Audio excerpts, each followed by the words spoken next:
Hace unos días falleció mi gato por culpa de un conductor irresponsable. Lo triste o lo consolador, como quieras verlo, es que estuve ahí para verlo y acompañarlo en su fallecimiento. Lo que no dejó dudas sobre lo que estaba pasando o pensamientos del estilo, podría haber hecho esto. Porque realmente, y aunque suene triste, sé que no podría haber hecho nada. Él no dejó este plano instantáneamente. Luchó por lo menos 30 segundos. 30 segundos en los que lo acompañé y lo asistí. Le conversé y lo acaricié. Hasta que dejó de respirar. Yo no soy supersticioso ni mucho menos, pero al momento de acariciarlo y decirle vete tranquilo, por favor, frenó su contienda entre la vida y la muerte y dejó un hueco en mi existencia. Realmente es la pérdida más dolorosa que he tenido en cuanto a la muerte y cercanía a ella.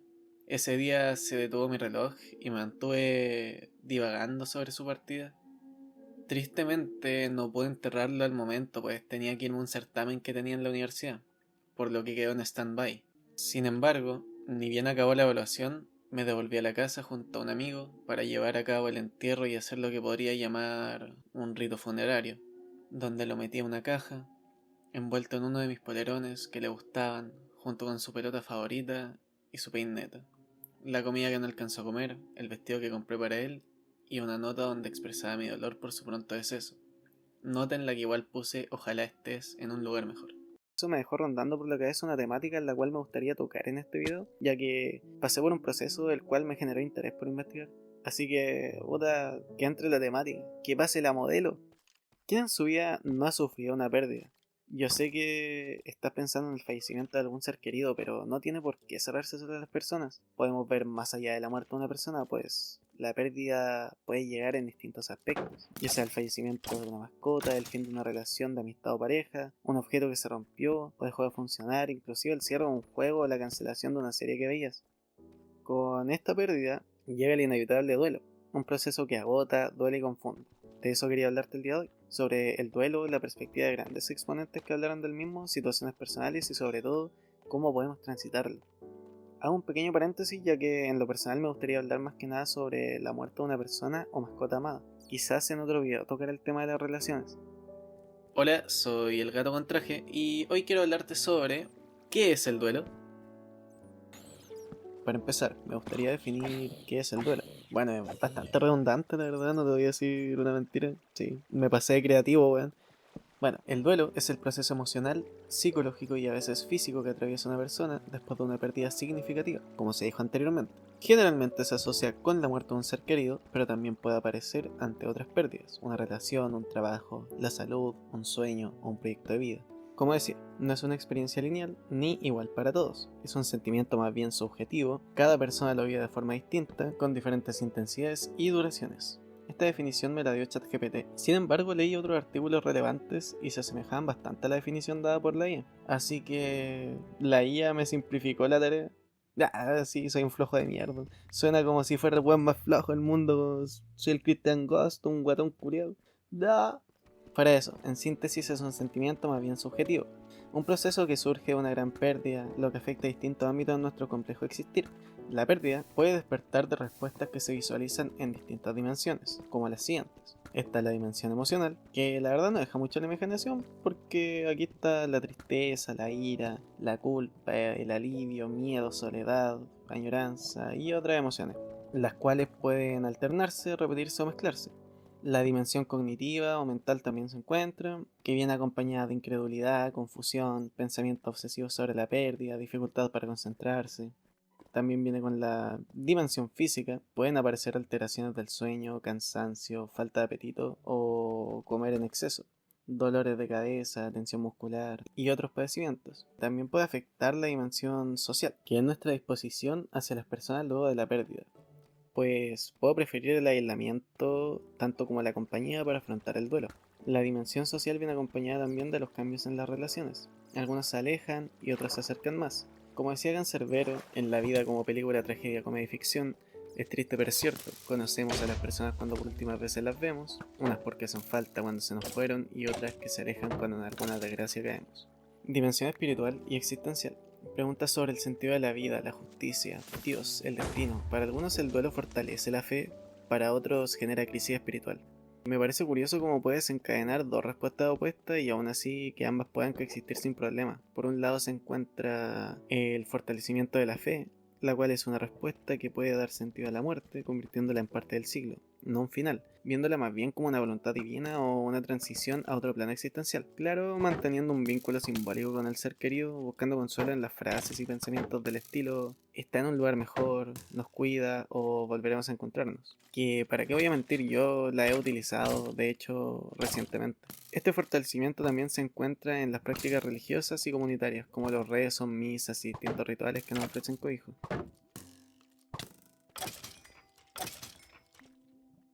Y por otro lado, se encuentra la crisis espiritual, donde nacen pensamientos como ¿por qué Dios permitió esto? ¿Por qué es necesario tanto dolor?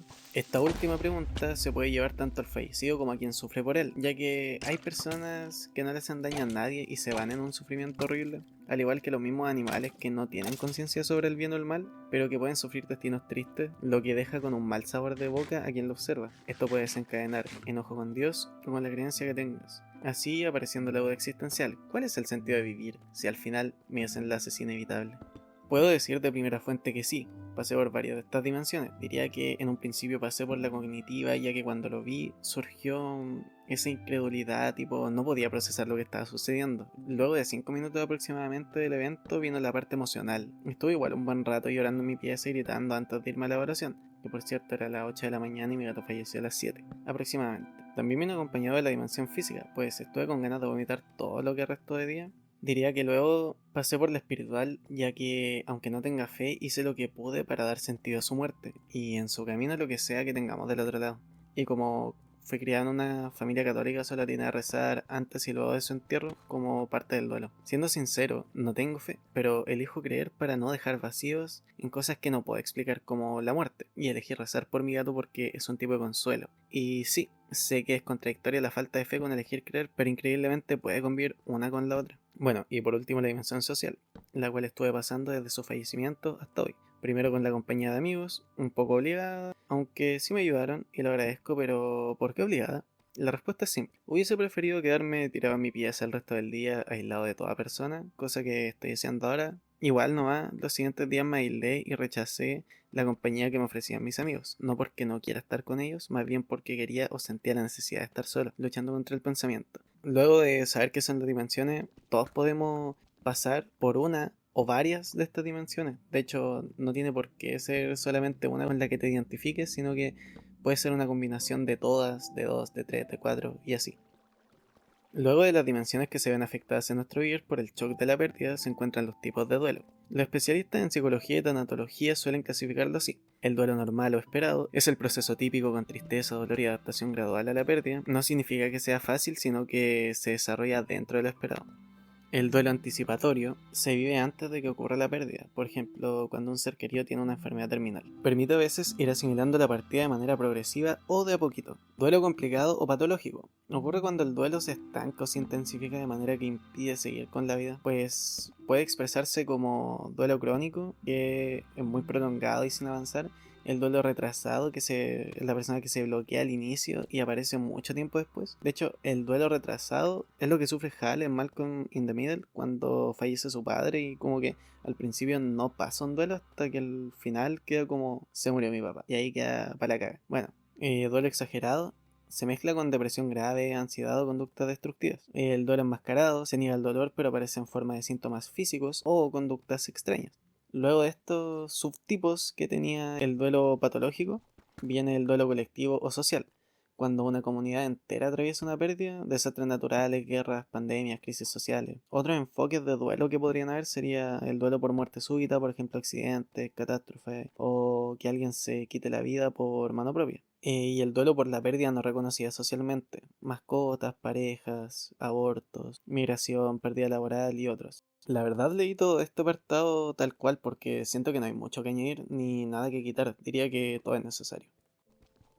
A todo esto resulta imposible tocar la temática sin pasar por personajes influyentes que fueron dando su perspectiva y definiendo de a poco el concepto que hoy conocemos como duelo. Para empezar, la médica psiquiatra Elizabeth Kubler-Ross, quien fue una de las primeras voces en traer a la palestra la muerte como parte de la vida, propuso que el duelo como tal se compone de 5 partes fundamentales. Según la perspectiva de Kubler, el duelo parte por la negociación, que sería el rechazo inicial de la realidad, por ejemplo, esto no me puede estar pasando, y sirve como defensa para amortiguar el impacto de la noticia. En segundo lugar viene la ira, siendo el enojo hacia uno mismo, los médicos, Dios, familia, el destino, entre otros, comprendiéndose como la expresión de la frustración y el dolor, pasando también por la negociación o pacto, que serían los intentos de negociar con lo trascendente o con uno mismo. Corte, si me curo, prometo, o si me ayudas con esto, luego haré, ese tipo de promesas, lo que lleva a la ilusión de recuperar el control. Luego viene la depresión, que sería la tristeza profunda, sensación de vacío, aislamiento, surgiendo la conciencia plena de la pérdida. Y por último, la aceptación. Esto no significa estar feliz, sino llegar a un estado de paz donde el paciente o doliente reconoce la realidad de la pérdida y comienza a integrarla. La teoría de las 5 etapas del duelo que ofreció Kubler diría que trascendió tan fuerte que ya son de conocimiento cultural general, así que por eso quise comenzar por ella. Y luego están los filósofos que también han hablado sobre lo que nos acontece. Comenzamos por Sigmund Freud, sí, el weón obsesionado con su mamá. Para Freud, el duelo es un proceso psíquico normal tras la pérdida de un ser querido o de algo con valor afectivo. El sujeto experimenta dolor porque debe retirar la libido, en este caso entendido como energía afectiva, que estaba ligada al objeto perdido. Durante el duelo la persona revive recuerdos y emociones ligadas al objeto. Se resiste a aceptar la pérdida, pero poco a poco se va liberando esa energía, para finalmente volver a dirigir su afecto hacia nuevas personas o proyectos. Freud también planteaba la melancolía, que es lo que ocurre cuando no se logra soltar al objeto perdido. Aquí el duelo se vuelve enfermizo porque la pérdida queda incrustada en la identidad de uno. Para Freud, lo sano es reconocer la pérdida y luego de un tiempo seguir con la vida. Luego viene Martin Heidegger, que por cierto me acordé de Heimerdinger porque soy la puta polla, tío. Bueno, Heidegger, más que hablar del duelo como proceso emocional, lo hace de manera ontológica. ¿Qué es la ontología? Es la rama de la filosofía que estudia el ser, la existencia y la realidad, tal cual las cosas que tenemos en común, tratando de entender qué tipos de seres hay y cómo se relacionan. Bueno, como decía, él entrega un concepto clave que sería el ser para la muerte, es decir, el ser humano, Dasein, es el único ser que es consciente de que va a morir. Como tal, la muerte no es un evento lejano, sino la posibilidad más propia del ser humano, lo que determina toda la existencia. Para él, la muerte de otros nos confronta con la nuestra. En otras palabras, la pérdida, en el fondo, es la finitud y la fragilidad de nuestro ser. El duelo entonces no es solo tristeza por el otro, sino una vía hacia la comprensión de nuestra propia existencia. Pasamos a Jacques Derrida, quien reflexiona intensamente sobre el duelo, especialmente a partir de la muerte de amigos filósofos. Su enfoque es que cada vez que alguien muere, el mundo entero se acaba, porque esa persona portaba una mirada única e irrepetible del mundo. Por eso el duelo es siempre absoluto e infinito, nunca terminamos de superar la pérdida. Él también critica a Freud, mientras que Freud pensaba que el duelo terminaba con el deshacimiento de la libido. Derrida dice que eso es imposible. El otro sigue viviendo en nosotros, en nuestra memoria, en nuestra voz, en nuestra manera de estar en el mundo. Yo me identifico bastante con la perspectiva de Derrida, para qué mentir, porque la muerte de alguien no significa su eliminación total de nosotros. Derrida ve el duelo como una relación interminable con la ausencia donde el otro sigue habitándonos en su falta. Y por último traigo a Emmanuel Levinas, quien se centra en la relación con el otro como fundamento de la ética. Para él, la muerte del otro es más radical que la propia. Mi propia muerte es algo que nunca voy a experimentar directamente porque simplemente será lo que debe ser, es decir, la muerte. Pero la muerte del otro sí que me sacude de manera ética y existencial. Para él, el duelo no es un simple proceso psicológico, sino una llamada ética. La ausencia del otro me recuerda mi responsabilidad hacia él. En este sentido, el duelo es un acto de responsabilidad, mantener vivo al otro en el modo en que respondemos ante el mundo. Levinas propone un duelo que no busca cerrar, sino mantener viva la responsabilidad por el otro ausente. Como reflexión, conclusión o la weá que sea, me gusta la perspectiva de Derrida y Levinas. Nada que decir, es algo muy similar a lo que pienso normalmente. Diría que para mí el duelo es algo que se vive de manera intensa, pues es una combinación de sentimientos con la que nadie te enseña a lidiar, ni es posible enseñarte a lidiar. Tú tienes que encontrar tu propia forma de llevarlo y procesarlo, ya que todos lo sufrimos de manera distinta. Lo que le sirve a uno no tiene por qué servirle a otro. Para mí lo importante es rendir tributo a quienes nos dejaron. El hecho de recordarlos no tiene por qué ser malo o desencadenar sentimientos tristes, al menos no necesariamente. Yo lo veo como una forma de rendir homenaje a los mismos, una manera extraña o un tanto poética de amar. Como el rito funerario que le hice a mi gato, no es como tal celebrar la muerte, sino que estoy haciendo lo posible por aceptar su partida, haciendo que me traiga calma o paz mental. Eso es a lo que hay que atinar, la paz respecto a la pérdida. Pero ¿cómo lo hago? Por mi parte es una combinación de rituales que hay que llevar a cabo, como podría ser la aceptación de lo sucedido. En sí, acepta lo sucedido. Re obvio, weón. Súper redundante la verdad, pero acepta lo sucedido a tu manera. Recuerda que no hay sentimientos malos, y llorar, sentir culpa o enojarse no te hace débil, solo es parte del proceso, no lo reprimas. Eso te puede afectar de distintas formas, como vimos en las dimensiones. También está el entierro de la persona mascota, la entrega de cosas que tesoró en vida, el rezo para que se retiren la paz que quieres para el sujeto. Esto es más que nada actos simbólicos, pero que ayudan de cierta forma a dar sentido a la muerte o pérdida. Pero esto es lo que me funciona a mí. Recuerda que también tienes más opciones. Algunas de las que investigué pueden ser buscar apoyo en amigos, en familia, terapeutas, inclusive animales. Pues a veces uno necesita ser escuchado. Está también cuidar el cuerpo. Esto es raro porque no es para nada la primera cosa que se te ocurre al pensar en procesar el duelo. El apartado incluye comer, dormir, caminar, respirar y otros, ya que hay que cuidarse de forma física para sostener la emocionalidad. También puedes darle tiempo al tiempo. El duelo no tiene por qué tener una fecha de término, el dolor solo se transforma con el tiempo, ya no hiere, sino que acompaña. También recuerda que esto no se trata de eliminar a la persona de tu vida, claro. Podría funcionarte, pero siendo realistas, uno no elimina a la persona, sino que aprende a vivir con la marca que deja la herida. Más bien se trata de rememorar lo que fue en vida, las alegrías que te dio, los momentos compartidos y lo que te enseñó. Sé que es cruel revivir las cosas buenas, pero no tienes por qué quedarte con el ya no está aquí, dejó un vacío en mí. Ellos siempre dejan algo de sí en nosotros, cosas que aprendemos inconscientemente y que aplicamos en el día a día. Amigo, compañero, camarada, mastodonte, fiera, máquina, rey follador. Déjame decirte que él no dejó un vacío en ti, es más, mientras estuvo contigo te dejó más que lleno, como el cangre, XD.